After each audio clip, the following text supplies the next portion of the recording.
partir de este momento, un espacio para crear conciencia. ¿Por qué lo hiciste? Un programa de la Fundación Códigos, conducido por el investigador Luis Cegueza, desde los estudios de la Fundación Códigos en Punta del Este, Uruguay, y emitido en Uruguay, Argentina, Bolivia, Brasil, Chile, Colombia, Ecuador, España, Estados Unidos, Holanda, Inglaterra, Israel, México, Perú, República Dominicana y portales online. Así comienza ¿Por qué lo hiciste? Amigas y amigos, gracias por estar nuevamente con nosotros aquí en ¿Por qué lo hiciste? Programa que se emite desde los estudios de la Fundación Códigos en Punta del Este, República Oriental del Uruguay, para 218 emisoras de AM y FM y 7 emisoras de Internet. 225 emisoras en total en 16 países. Esto es ¿Por qué lo hiciste? Estás escuchando ¿Por qué lo hiciste? Antes de comenzar, quiero comentarles que lamentablemente sucedió lo que habíamos hablado 2 programas atrás y lo que también en nuestra conferencia Alerta Global del pasado 7 de julio que se realizó en Santiago del Estero, más exactamente en La Banda, en el espacio del Nodo Tecnológico. En esa conferencia anunciamos, tanto Lucho Avilés, quien presentó la conferencia, como quien les habla, que estaba próximo a romperse ese trozo de hielo enorme, de más de 5.000 kilómetros cuadrados, como decíamos que habíamos anunciado en el programa anterior, y desgraciadamente hace un par de días eso acaba de acontecer.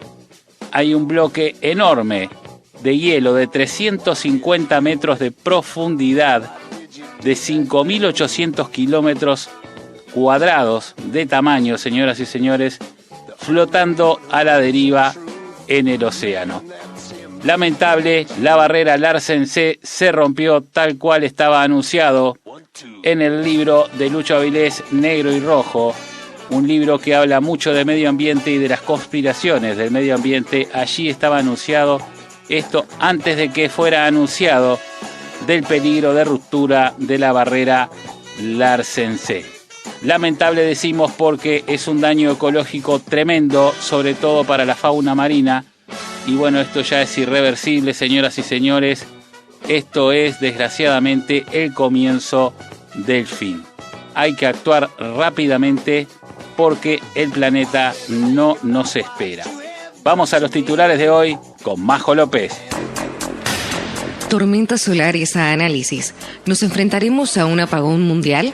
El Sol puede llegar a registrar fulguraciones varias veces al día, expulsando material caliente, ionizado y a altas velocidades, pero solo en ocasiones ocurren en alineación con la Tierra, provocando las tormentas solares.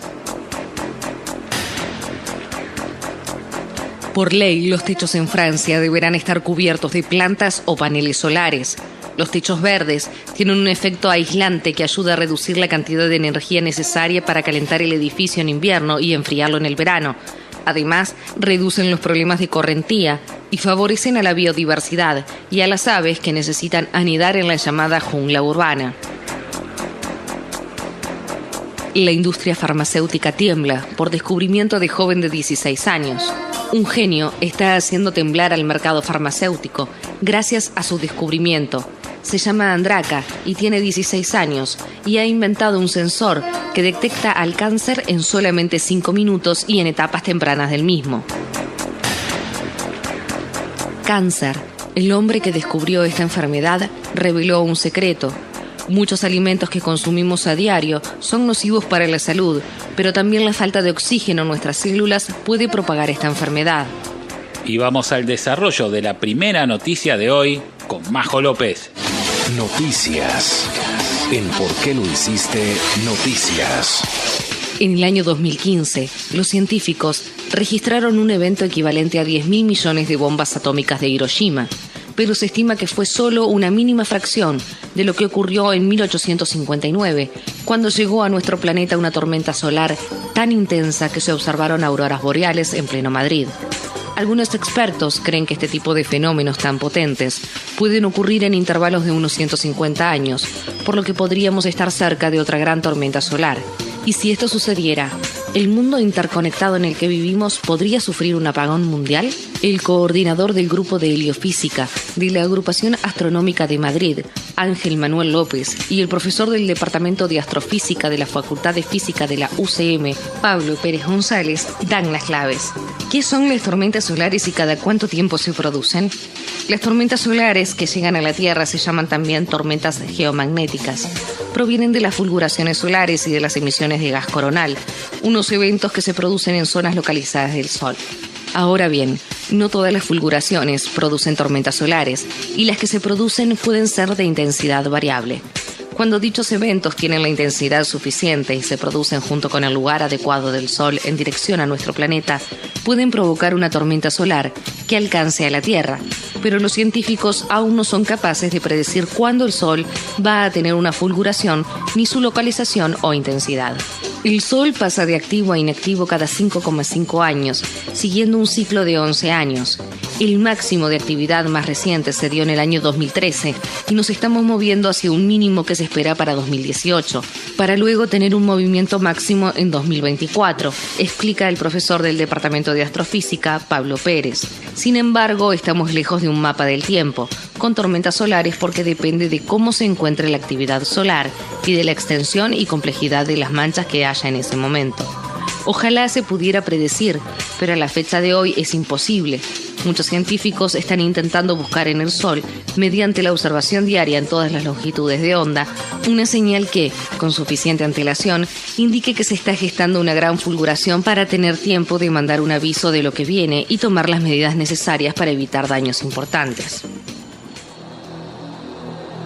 Muchas veces aquí en ¿Por qué lo hiciste? Hemos hablado de la posibilidad de que exista un evento climático espacial como este que se menciona en esta noticia. Y lo hemos hecho varias veces porque entendemos que es algo muy importante y algo que hay que tener en cuenta. La noticia justamente se basa en una entrevista hecha a Ángel Manuel López, que es el coordinador del grupo de heliofísica de la AAM. Señoras y señores, este hombre es un experto en todo lo que son fenómenos climáticos espaciales, sobre todo en cuanto hablamos de fenómenos de eyecciones de masa coronal, o CME por sus siglas en inglés. Pero también hay muchos científicos en el mundo que están muy preocupados por este mismo tema, al punto que se han pedido justamente muchos estudios con respecto a esto, y al punto que se han enviado nuevos satélites de observación del Sol para no perderle pisada segundo a segundo, para poder entender qué patrones puede haber en el Sol que nos indiquen con anterioridad, con antelación, un evento grande, un evento como fue el evento Carrington, que lo nombra la noticia en 1859, que pudiera ocasionar un apagón tecnológico en todo el planeta. Hasta el momento no se ha logrado este objetivo. Sí se ha observado muchísimo el Sol, se han descubierto nuevas cosas que son muy importantes para la ciencia, pero no se ha logrado entender mucho el funcionamiento ni en qué momento exactamente podría haber una eyección de masa coronal de este tipo. Hasta ahora lo que se sabe es que el Sol tiene ciclos de 11 años, también hay ciclos de 52 años y también hay ciclos de 156 años. Quizás estemos dentro de justamente un ciclo de 156 años después del evento Carrington en 1859, no lo sabemos. Tampoco esto es tan exacto. Puede haber algún tiempo de tolerancia entre un ciclo y otro, cosas que suceden en la naturaleza. Pero la cuestión es que cuando sucedió este evento en 1859, realmente había pocas cosas que dependieran de la electricidad. Es más, había pocos países que contaban con la energía eléctrica. Pero hoy la situación es tan diferente que realmente ha sido una gran preocupación para las naciones más poderosas del planeta, como fue el caso, y es el caso, de los Estados Unidos, que en el año 2012 Obama incluye esta posibilidad de un evento de este tipo en el protocolo de seguridad de la nación.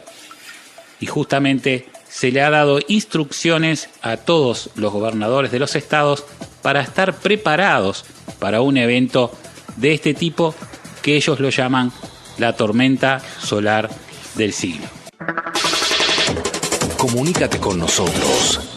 Comunícate con la Fundación Códigos. info@fundacioncódigos.org. Y hablábamos de esta noticia que nos deja otra vez pensando qué podrá suceder en el caso de que acontezca un hecho como el de 1859 llamado Evento Carrington hoy en día. ¿Cuántas cosas dejarían de funcionar? La noticia dice, y se le pregunta además a este científico, ¿qué puede ocasionarle al ser humano un evento de este tipo? Nosotros lo hemos explicado muchas veces, tanto en este programa radial como en programas televisivos y también en nuestras conferencias, que a los seres vivos no les ocurriría absolutamente nada, no hay nada de qué preocuparse. Simplemente este evento afectaría, lamentablemente, a todo lo que funciona con electricidad, sobre todo microelectrónica. Entonces se verían afectados todos los aparatos que utilizamos diariamente, todos los motores eléctricos y también los motores de los automóviles, ya que hoy los motores dependen muchísimo de la microelectrónica para funcionar.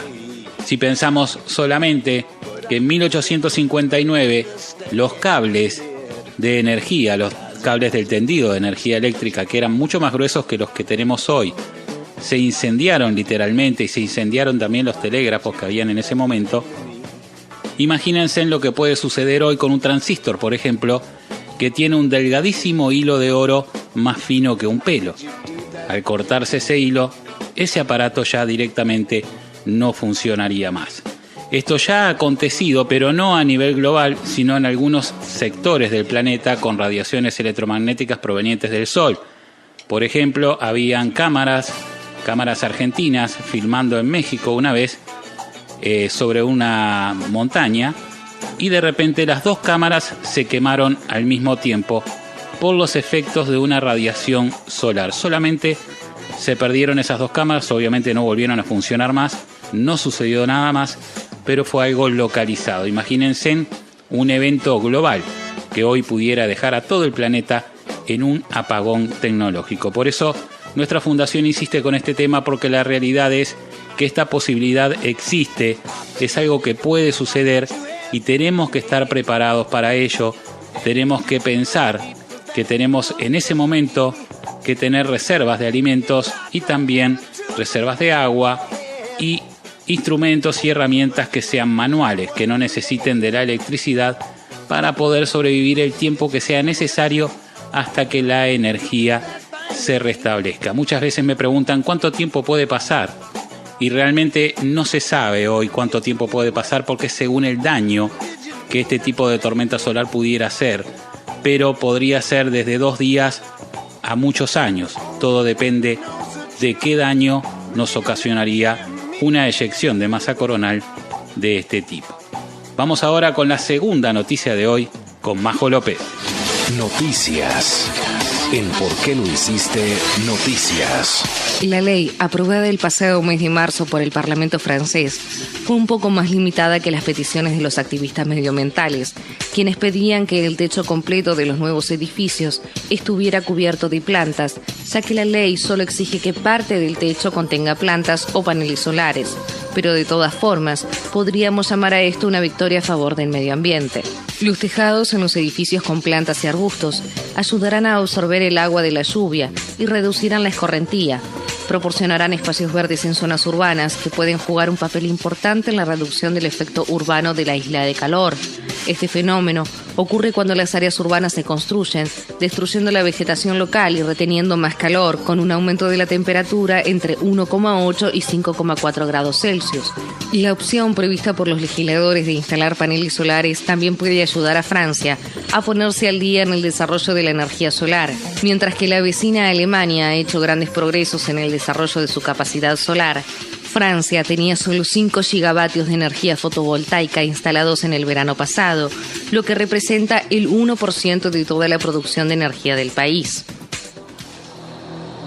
Qué linda noticia, ¿eh? Ojalá esto se replique en todos los países, porque la verdad es un consejo que damos cuando terminamos nuestras conferencias, el usar las azoteas y las terrazas para plantar, para dejar plantas, y en este caso es una ley que obliga a que parte de las terrazas y las azoteas estén cubiertas o con verde o con paneles solares.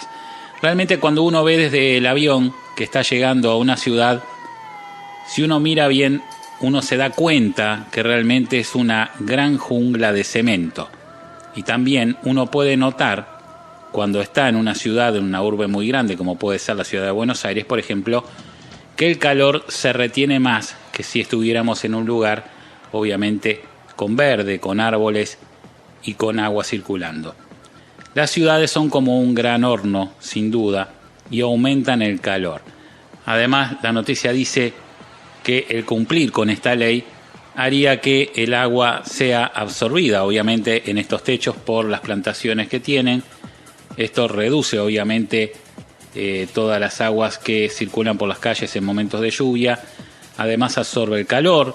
Pero yo creo que, además de que también los animales pueden utilizar estas plantas y todos los beneficios que obviamente están a la vista, yo creo que lo más importante, y es por eso que nosotros lo aconsejamos al final de nuestras conferencias, es que generamos más oxígeno. Y siempre aclaramos, no es que vamos a solucionar el problema de la falta de oxígeno aunque plantemos todas las azoteas del planeta, pero sí vamos a extender un poco más el tiempo que tenemos para que los autos eléctricos lleguen y podamos equilibrar el consumo de oxígeno de los motores de combustión con la producción de oxígeno del planeta. Hoy por hoy estamos en déficit, estamos consumiendo más oxígeno que lo que genera todo lo verde en el planeta, incluyendo a la plataforma marina. Esto es una buena solución para extender más el tiempo, como les decíamos, y es algo que todos podemos hacer, y yo creo que no necesitamos que haya una ley para hacer este tipo de pequeñas ayudas a nuestro planeta que tanto nos ha dado. Comunícate con nosotros. Comunícate con la Fundación Códigos. info@fundacioncódigos.org. Noticias. En ¿Por qué lo hiciste? Noticias. Todo comenzó cuando Jacques Andraka perdió a un ser querido cuando tenía 13 años por un cáncer de páncreas. Posteriormente se puso a investigar y en la investigación descubrió el dichoso sensor que tiene solamente un costo de 3 centavos de dólares. Pero no se hizo esperar y los laboratorios le negaron ayuda y no lo quisieron apoyar porque podría significar un derribo de la industria del cáncer. Pero una universidad avalará su descubrimiento. Jacques Andraka para muchos es la esperanza, para los laboratorios es el fin de un negocio. El chico ha logrado inventar un sensor que detecta el cáncer en solo 5 minutos y el descubrimiento podría cambiar la vida de muchísimas personas en la Tierra. Pero hay que destacar que es una amenaza para la industria que recauda millones y millones de dólares por esta dolorosa enfermedad. A los 13 años y con la pérdida de su ser querido, Jacques Andraka no perdió el tiempo. Le dijeron que dicho cáncer de páncreas solamente se puede detectar cuando el mismo ya no se puede tratar. Eso fue lo que lo impulsó a investigar con herramientas muy sencillas en Internet. 3 años después sucedió lo inesperado. Descubrió la manera rápida, simple y efectiva de detectar esta enfermedad mortal, que gracias a este invento podrá neutralizarse. Lo hizo con información que pudo obtener de Google y Wikipedia. Estudió las 8.000 proteínas que todos tenemos en la sangre, hasta que logró entender que una de esas proteínas, la mesotelina, se dispara en las etapas tempranas cuando las personas se enferman de cáncer de páncreas. El maravilloso invento es solamente un sensor de papel que tiene un costo de 3 centavos de dólar y que a su vez puede detectar en 5 minutos 3 tipos de cáncer: el de ovario, el de pulmón y el de páncreas. Pero lo que le da más importancia es que es 26.000 veces más barato y 168 veces más rápido. Aparte de ello, este método es 400 veces más sensible que los actuales y no es invasivo. Actualmente el invento está en la primera etapa de la tramitación de las patentes. Lo mismo se demora varios años, pero no debemos olvidar que el día en que le aprueben resultará una revolución para la ciencia médica, por lo cual la espera valdrá la pena. Señoras y señores, no sé hasta qué punto todo lo que dice esta noticia es real. Calculo que gran parte de esto es cierto. Puede ser que algunos detalles sean un poco exagerados, pero la cuestión es que hay un chico, Jack Andraka, que aparentemente ha descubierto una forma de diagnosticar rápidamente algunos cánceres. Y no solamente rápidamente, sino de una forma más económica, bastante más económica. Estamos hablando de 26.000 veces más barato y además 168 veces más rápido. La verdad que es un método admirable si es realmente que funciona así, porque estaríamos evitando muchísimas muertes. Todos sabemos que la cura del cáncer se basa prácticamente en la rápida diagnosticación. Si a una persona se le detecta a tiempo un cáncer, tiene mucho más posibilidades de sobrevivir, obviamente, que una persona que no le sucede así, sino que cuando se lo detectan ya está muy avanzado y obviamente es muy tarde. Por eso es que si este descubrimiento es real y si este descubrimiento es cierto, que yo no dudo que sea cierto el descubrimiento, estaríamos frente a una futura y no muy lejana revolución en este tema. Estamos hablando de un chico de 16 años, pero además hay que tener en cuenta que hoy la juventud realmente viene con otra mentalidad, con otra cabeza muy diferente a la de los adultos, porque aquí él no solo está hablando de que la medicina debería ser accesible a todo el mundo como un derecho básico, sino también está hablando que el derecho a la información debería ser accesible a todo el mundo y no algo que en algunos casos hay que pagarlo, obviamente. La noticia dice también que él fue premiado por este descubrimiento. Aparentemente el premio Gordon E. Moore de la Feria Internacional de Ciencia e Ingeniería de Intel y también el premio Smithsoniano al Ingenio estadounidense. Y es el orador más joven, dice la noticia, de la Real Sociedad de Medicina de los Estados Unidos. Aquí yo encontré alguna noticia que duda de que todo esto sea cierto, de estos premios y de estos nombramientos, pero la cuestión es que si realmente se ha descubierto una forma de diagnosticar pronto estos 3 tipos de cáncer, realmente estamos ante un gran avance hecho por un chico de tan solo 16 años. ¿Por qué lo hiciste? Y bien, señoras y señores, antes de ir a la música, quiero agradecer a la Gobernación de Santiago del Estero, al espacio Creo Santiago, al ministro de Economía de Santiago del Estero, el contador Atilio Chara, y a toda la gente de la Fundación SIAC por habernos invitado nuevamente a disertar sobre cambio climático con nuestra conferencia Alerta Global 2017.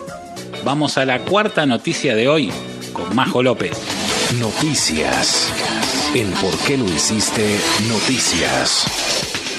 El cáncer sigue matando a más personas en el mundo y no es un secreto que la alimentación es clave para su prevención o frenar su propagación. Muchos alimentos que consumimos a diario son nocivos para la salud. El médico Otto Warburg ganó el premio Nobel por descubrir la causa del cáncer, pero además tiene claro un aspecto de nuestro cuerpo que es la clave para la prevención de esta enfermedad: los niveles de pH. Lo que el doctor Warburg descubrió es que cuando hay una falta de oxígeno, las células cancerosas se desarrollan. Todas las células normales necesitan del oxígeno, pero las células cancerosas pueden vivir sin oxígeno. Es una regla sin excepción. Privar una célula del 35% de su oxígeno durante 48 horas puede hacer que se convierta en cancerosa. Por lo tanto, las células cancerosas no pueden vivir en un estado altamente oxigenado, como el que desarrolla cuando los niveles de pH de nuestro cuerpo son alcalinos y no ácidos. El problema es que la mayoría de las dietas hoy en día promueven la creación del exceso de ácido en nuestro cuerpo, lo que afecta a los niveles de pH naturales de nuestro cuerpo, que son una naturaleza ligeramente alcalina, y los convierte en ácidos. El mantenimiento de un nivel de pH alcalino puede prevenir problemas de salud, como el cáncer, la osteoporosis, las enfermedades cardiovasculares, la diabetes y el reflujo ácido. El consumo de alimentos procesados como los azúcares refinados, los cereales refinados, los alimentos transgénicos y otros alimentos no naturales pueden llegar a producir que tengamos un nivel de pH que apoya el desarrollo de ciertas enfermedades y conduce a la mala salud en general, que podría terminar en cáncer. De hecho, la mayoría de las enfermedades y afecciones que son comunes hoy en día, como los parásitos, las bacterias, los virus, provienen de un nivel de pH demasiado ácido. Pero, ¿hay alguna sustancia clave que podría frenar el avance del cáncer? La respuesta es muy positiva.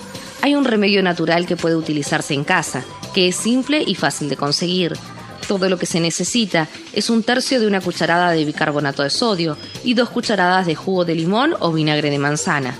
Mezclando estos ingredientes en un vaso de agua fría y revolviéndolo bien, el bicarbonato de sodio reacciona con el zumo de limón o con el vinagre y comienza a burbujear. Hay que beber la mezcla. Esta combinación reducirá naturalmente los niveles de pH en su cuerpo y prevendrá las enfermedades asociadas con el nivel de pH ácido. Mantener un nivel de pH saludable hará maravillas en su salud y notará los resultados solo después de unos pocos días de tratamiento. Señoras y señores, en 1931, este doctor llamado Otto Warburg fue premiado con la máxima distinción que puede recibir un científico, con el Premio Nobel. 1931, Premio Nobel Otto Warburg, por descubrir la causa primaria del cáncer. Increíblemente, desde 1931 hasta hace no mucho tiempo, nada se sabía de todo esto.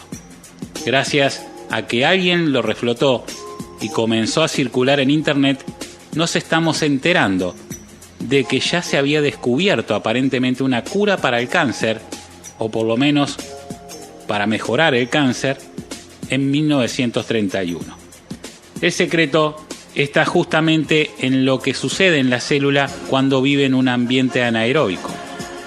Si la célula no tiene oxígeno, se transforma en una célula cancerígena, justamente como método o mecanismo de supervivencia ante la falta de oxígeno. Pero si uno logra oxigenar esa célula cancerígena, rápidamente vuelve a transformarse en una célula normal. Otto Warburg decía que todas las células normales necesitan el oxígeno, pero que las células cancerosas pueden vivir sin él, y que eso es una regla sin excepción. La noticia dice que privar en un 35% de oxígeno a una célula significa que durante las próximas 48 horas esa célula se puede convertir en cancerosa. La conclusión es que las células cancerígenas no pueden vivir en un ambiente en donde hay oxígeno. Justamente se transforman en cancerígenas para vivir en un ambiente sin oxígeno, que lo provocamos nosotros mismos en nuestra alimentación y también en el aire contaminado que respiramos. Cuando la célula se ve sin oxígeno, automáticamente, para defender su vida como mecanismo de autodefensa, se transforma en cáncer. Quiere decir esto, señoras y señores, que si tenemos mucho cuidado con la alimentación y con respirar aire limpio, obviamente muchos de ustedes viven en grandes ciudades donde la contaminación hasta entra por las ventanas y uno nada puede hacer para evitar esto. Pero es bueno, cuando uno puede, los fines de semana, tratar de acercarse por lo menos a lugares donde hay mucho verde o mar, que es donde hay más oxígeno, y darle oxígeno al cuerpo. Y también tener mucho cuidado con la alimentación, ya que la mayoría de las comidas que comemos son casi nulas de oxígeno, y es por eso que las células cada vez se van encontrando con más problemas en cuanto a la cantidad de oxígeno que tienen a su alrededor. Por ejemplo, si nosotros tuviéramos cuidado de comer siempre verduras crudas, frutas o licuados, tanto de verduras como de frutas, estaríamos dándole al cuerpo inyecciones de oxígeno que ayudan a mantener un ambiente oxigenado a las células. En cambio, cuando comemos comidas cocidas o carnes, estamos haciendo todo lo contrario, estamos privando de oxígeno a las células. Eso sumado a lo mal que respiramos por vivir en estas ciudades contaminadas, todo el conjunto hace que las células tengan que sobrevivir a la falta de oxígeno y no siempre, pero en muchos casos, se convierten en células cancerígenas. Pueden ver más información sobre esto en nuestra página web www.fundacioncódigos.org. Hay un sector que se llama Ecovida y ahí hablamos justamente de todo esto. Inclusive hay un video explicativo de todo el trabajo del doctor Otto Warburg en 1931 hasta su muerte y todos los adelantos que él logró investigar y dar como un gran conocimiento valiosísimo para la humanidad en el transcurso de su vida, que hoy nos puede servir obviamente para salvarnos de este flagelo tan pero tan grave que es el cáncer. Y bien, amigos, hemos llegado al final del programa de hoy. Quiero agradecer como siempre al doctor Damián Rosenberg, especializado en medicina nutrigenómica y reconocido por la Universidad de Granada. Consultorio del doctor Damián Rosenberg, medicina de calidad de vida. Agradecer a todos los ingenieros de sonido que trabajan para retransmitir ¿Por qué lo hiciste? En 223 emisoras en 16 países. Agradecer a los dueños de las mismas que nos permiten llegar a vos. Y por supuesto agradecerte a vos que siempre estás allí. Chau, chau.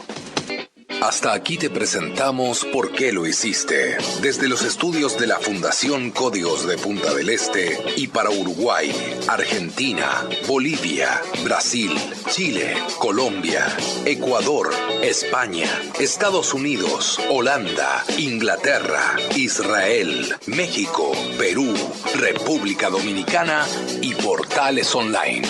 Será hasta la próxima semana. ¿Por qué lo hiciste? Un programa de la Fundación Códigos.